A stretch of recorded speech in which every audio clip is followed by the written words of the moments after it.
ကိုချစ်ရတဲ့ခင်ရတဲ့ပုံကိုယ်တွေနဲ့ကွဲကွာရတယ်ဆိုတဲ့အမှုပျက်စီးမှု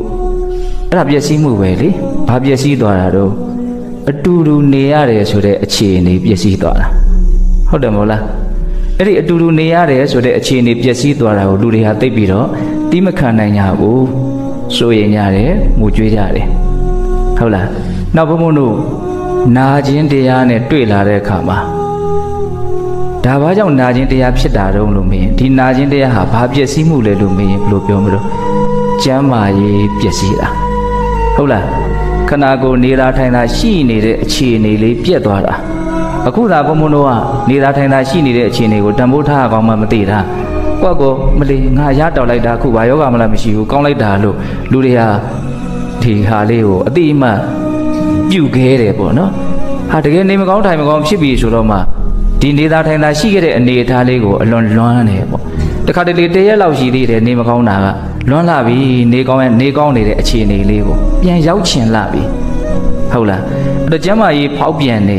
နော်နာရတယ်ဆိုတာနေတာထိုင်တာရှိတဲ့ကျမ်းမာတဲ့အခြေအနေလေးပါဖြစ်သွားတာတော့ပြတ်သွားတာဒါလည်းပျက်စီးမှုပဲနော်အဲ့ဒီပျက်စီးမှုနဲ့ကြုံရင်လည်းဘုံဘုံတို့ရဲ့စိတ်ဟာအလွန်ထိခိုက်ရလိမ့်မယ်ဟုတ်လားဆေးရုံဆေးကမှာစိတ်ကူးလေးနဲ့နေကြည့်လိုက်အရန်စိတ်ပြက်စရာကောင်းပါတယ်မသွားလို့လည်းမရဘူးတကယ်ပြက်နေပြီဆိုရင်သူတို့ကမှပြင်နိုင်တာကိုဟုတ်လားနောက်ထပ်ဘုံဘုံတို့အကြီးအမားဆုံးပျက်စီးမှုကဘာလဲဆိုတော့ရှင်သန်မှုပျက်စီးတာသေရင်တရားနဲ့တွေ့လာတဲ့အခြေအနေတစ်ခုပေါ့နော်အဲ့ဒီရှင်သန်မှုပြက်တာကတော့သူကအရာအလုံးပြက်တယ်လို့တောင်ဆိုနိုင်ပါတယ်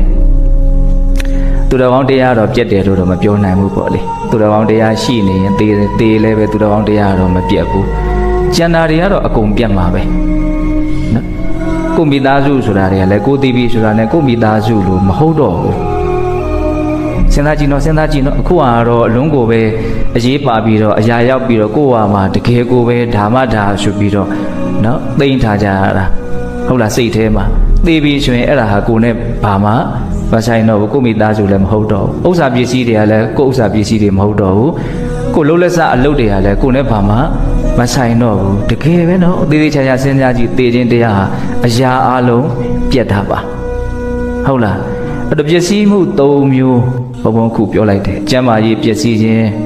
ဟမ်အတူနေရမှုပစ္စည်းခြင်းကွက်ကွာခြင်းပေါ့ကျမ်းမာရေးပစ္စည်းခြင်းနာမှုနော်ရှင်သန်မှုပစ္စည်းခြင်းသိမှုအဲ့ဒီ၃ခုသောပစ္စည်းခြင်းဟာဒကာဓမ္မတို့ပုထုဇဉ်တတ္တဝါတွေကိုအကြီးအကျယ်နှိပ်စက်နိုင်ပါတယ်အဲ့ဒါတွေကိုပေါ့မတွက်နဲ့ပေါ့နော်ဟောအဲ့ဒါတွေကတော့ပုံမှန်တိုင်းလာတာပါသူတို့ကတော့ပေါ့တယ်လေးတယ်လို့မရှိပါ